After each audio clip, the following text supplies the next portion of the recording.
We have a bombshell theory coming out of The Walking Dead Season 7 premiere that we can't wait to hand over, and it involves making Rick even more vulnerable. That's right, we think he's going to lose his hand. The season premiere already teased this when, after devastating moments of loss, Negan proved he is willing to push the envelope even further by demanding Rick cut off his son Carl's hand. Though this season's big bad didn't follow through once Negan was convinced that Rick would abide by his law, we believe Robert Kirkman and the rest of the Walking Dead writers' room may be hinting at things to come. Whether the foreshadowing was intentional is up for debate.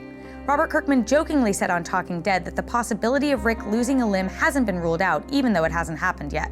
Though executive producer Greg Nicotero later told reporters that parallels between Rick having to cut off a limb in the show and him losing a limb in the comics weren't intentional.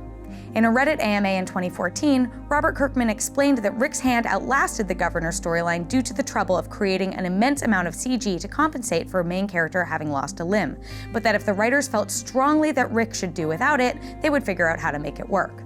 The show's done that before, as Michael Rooker's Merle spent several seasons without a hand, and Herschel spent many episodes without a leg. Andrew Lincoln even admitted to campaigning heavily for Rick to lose his hand during the similar comic timeline, but was shot down due to special effects concerns.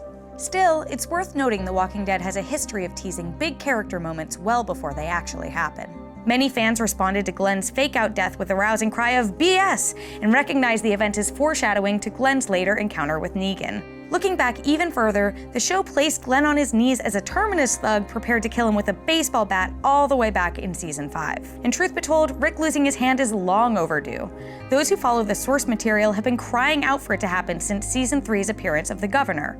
In issue 28 of the comics, the Governor captures Rick and decides to illustrate the severity of his actions by sawing off Rick's right hand with a knife. Sound familiar? Because of the obvious parallel in the current Negan storyline, this seems like a great way to appease those itching for Rick to lose the ability to clap. Rick might have lost a lot in the Season 7 premiere, but nothing affects him in the comics quite like losing his hand. The event changes the character in a dramatic way, causing him to learn to shoot again, and eventually bringing the new communities together when Hilltop's local blacksmith builds Rick a prosthetic hand. It would be great to see the show take a step forward and really change a main character's ability to interact with their world in this way. Even if Rick isn't the one to lose a limb, many fans are speculating someone will, be it Daryl or even Carl. Daryl seems like a strong possible replacement, but we think Carl's eye has put him in the safe zone for the time being. That's our theory, but what do you think? Is Rick finally going to have to give a one-handed wave goodbye to his limb? Let us know in the comments below, and for more on The Walking Dead, keep it here on IGN.